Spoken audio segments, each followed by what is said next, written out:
All right, good afternoon and welcome to the TrinSoft NAV Business Central Year-End Close webinar. My name is Bobby Haggard and I'm one of the consultants here at TrinSoft. This is a makeup video for the technical difficulties we had on the actual webinar. We know there are some issues with some bad audio quality and then just some poor connection on my end, so certainly apologize for that. Big thank you to Terry Cox, my coworker, for filling in and helping to get through on that webinar. So just wanted to re-record this webinar for those of you who had attended, share it with you guys, and be sure to let you guys know if you have any questions, any concerns with anything going on around close, 1099s, W-2s, payroll, etc. Please don't hesitate to reach out to your TrinSoft team. So let's jump in here with our presentation.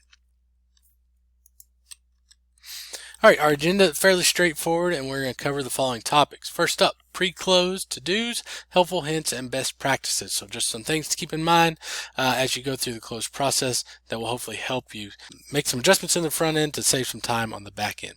Secondly, general ledger year-end, which includes how to lock down posting accounts, creating account periods, closing account periods, and then the consolidation steps that go along with that. Next up would be the payroll year-end areas, including tax table updates, printing W-2s, and other options that are available to you guys. Following that, we're going to review the accounts payable year-end. We'll talk about 1099 and other payable things to consider, and then questions. And with this being a recording, I don't expect too many of you to ask questions on this live call, but I will share, obviously, my email and phone number so that if you have calls or questions, you can certainly reach out to us, and we'll be happy to share those with you. Important factor or thing to keep in mind here with each of your installations of Dynamics NAV. They're all slightly different depending on what modifications, adjustments, development that's been done to your system. So what we're going to go over today are just kind of general overview steps. Again, if you have specific questions or you want to review specifically your environment, please reach out to us individually one-on-one. We will be happy to get a technical team member involved to go over that with you guys. All right, let's jump in here, starting with pre-close. So before you perform the actual closing routine, there are a few pre-close steps and processes that we encourage clients to perform. First, make sure that all of your invoices, batches, adjustments are entered and posted. Next, make sure that you have performed a quick review of your accounts to ensure that all balance sheet and P&L accounts are set up appropriately.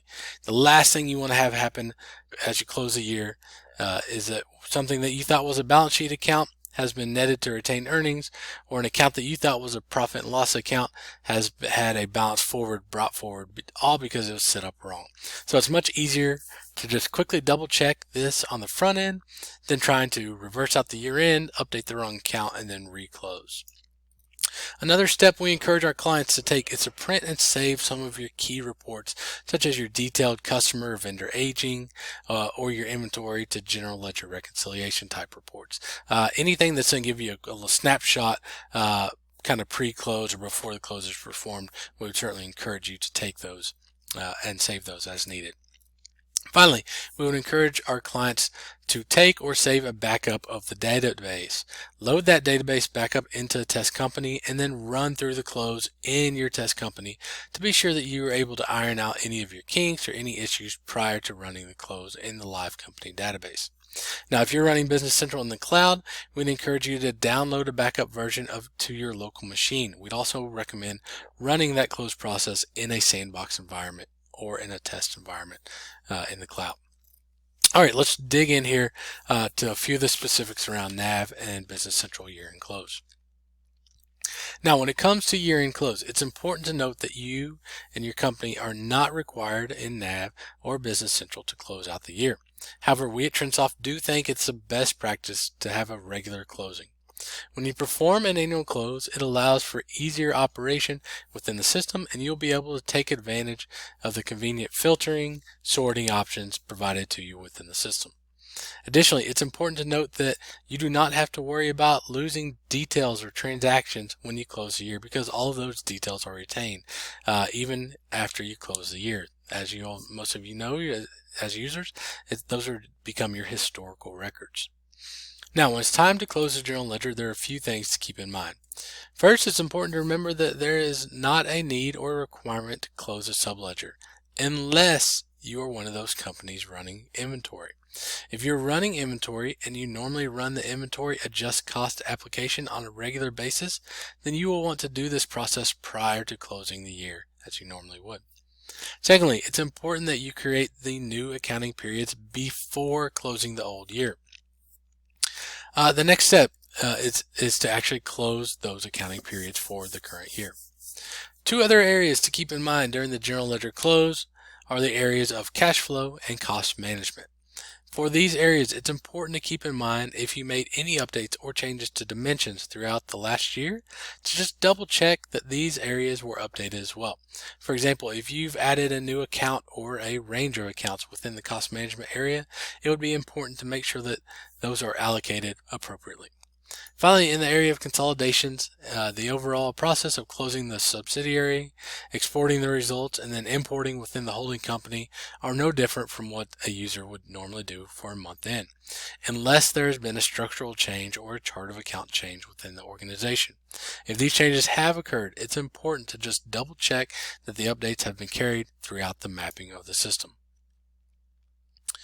Alright, now again, with each installation of NAV being different, here is just a high-level overview of how to close the general ledger. First, double check that you have a backup and the ability to restore if needed. If there are any questions about the steps to take a backup or the steps to restore into a test company, please reach out to your TrinSoft consultant team. Secondly, update the posting dates. Third, we're going to create a new fiscal year. Fourth, we're going to execute the year-end closing, which would include the closing of the fiscal year, closing of the income statement, which will generate your year-end closing entries, and then review and post your year-end closing entry. We'll go over in the next couple slides the windows and key fields for each of these steps. Going forward, you'll also see that I'm going to be showing both NAV, a version of NAV, and Business Central for each of these windows. So the process for each is the same, but the window layout and where to find some of the buttons are slightly different. So let's jump in.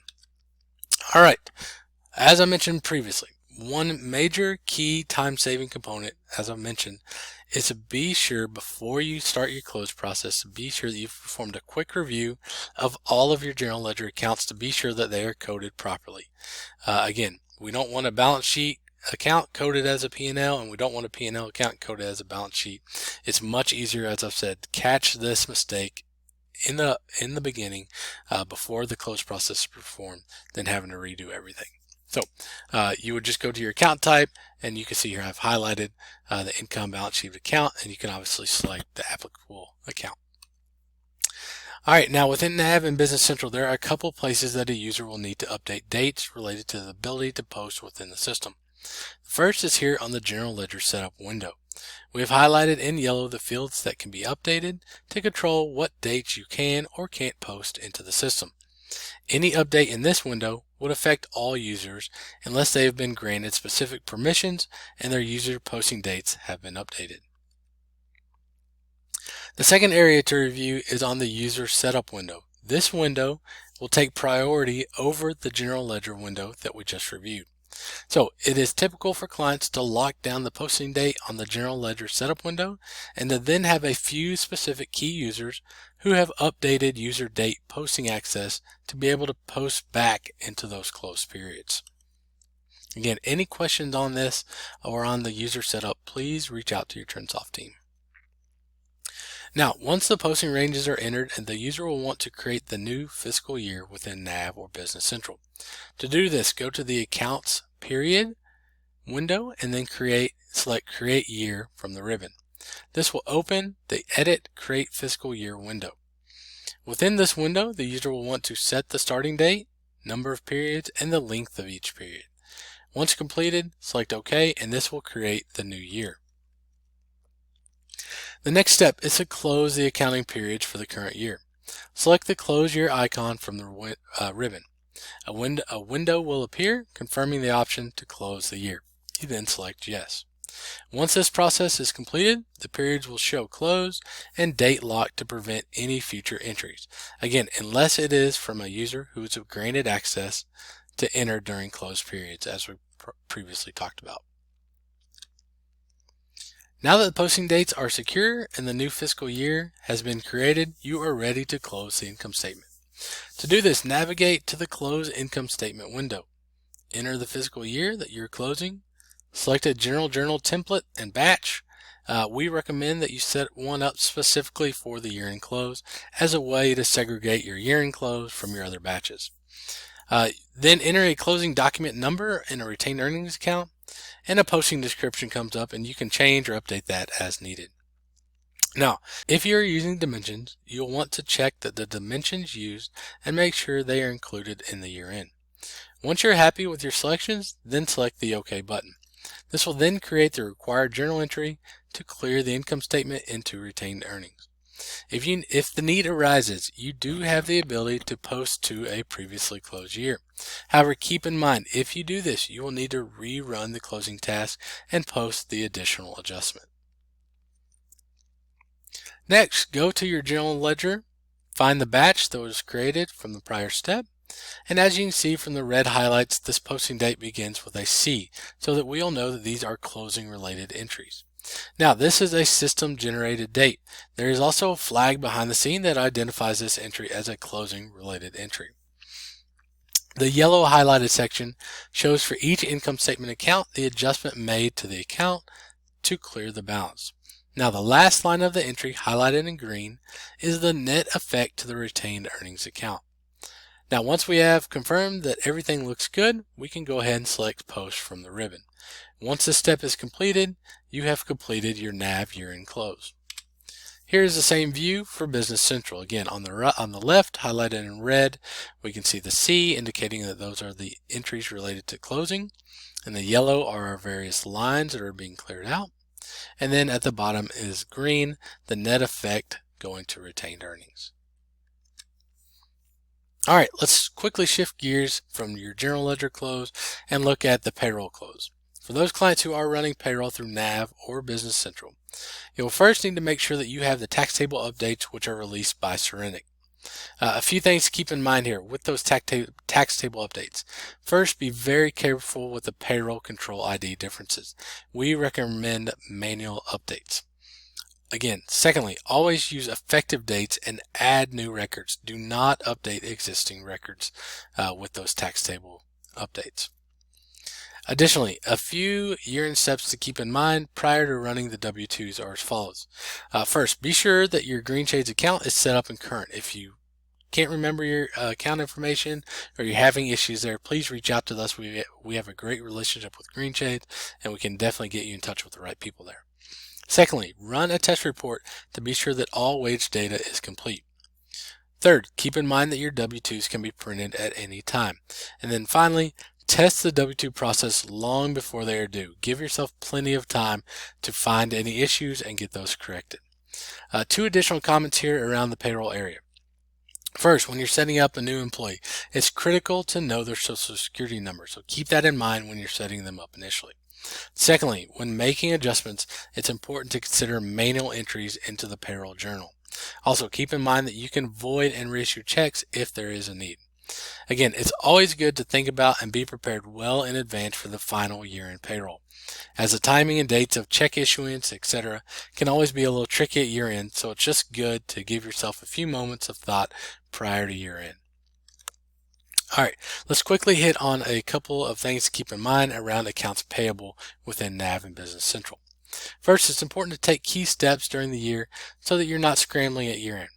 For example, prior to year-end, review your 1099 vendors and make sure any updates or changes are needed prior to the final day of the year. Now remember, 1099s can be printed at any time. Now, a few questions that we normally get around this time of the year or the beginning of next year. If the data is wrong, what do we do? The user does have the ability to make adjustments through your vendor ledger entries. The next common question, can I reprint 1099s? Yes, users have the ability to reprint as many times as needed. And then thirdly, why aren't they printing for these vendors? A couple of common things we typically check on vendors when there's some issues. First, check the EIN setup and then check the 1099 type on the vendor to make sure that the setup is correct. Alright, as previously mentioned, it's key to get the vendor set up properly before the first payment is made.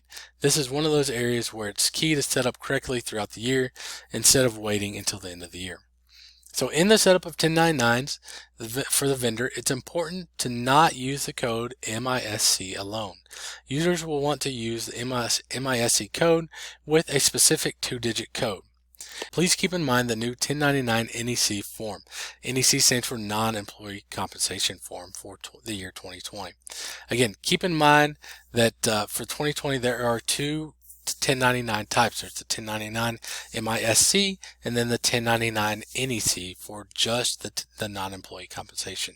Again, we at TrinSoft have tried to reach out to all of our various clients to give them this heads up. If you need help with that, creating that form, getting that set up, please reach out to us well in advance of running 1099 so that we can get that tested and implemented in place for your team. NAV in Business Central does allow a vendor to have multiple 1099s. However, it's a difficult process to handle. We have found a better way to handle this issue is to actually set up a separate vendor card for each 1099 type. This just makes the reporting so much easier and smoother in the long run. Finally, again, the user does have the ability to make updates or adjustments as needed to 1099 transactions through the vendor ledger entry window. All right, as I mentioned at the kickoff, that is just a high-level review of the general closing procedures in NAV and Business Central. Each installation is a little bit different, and each module being used could be different per client. So if you have specific questions or concerns, here is my email and phone number. Please don't hesitate to reach out. Give us a call. We'll be happy to walk through this with you guys.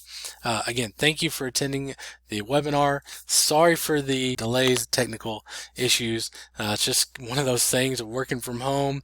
Internet drops right as the webinar goes live.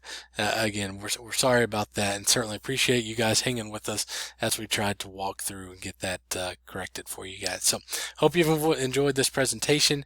If you'd like a copy of the slides, please reach out and let us know. If you'd like to set up some time to talk with one of our technical resources about those steps related to year-end, please reach out to us. Give me a call at 859-514-1199. Feel free to shoot me a quick email at bhaggard@trinsoft.com. We'll be happy to get those calls scheduled and get you connected with the right people. Again, sorry for the technical issues previously. Thanks for your time. Thank you. Hope you have a great day.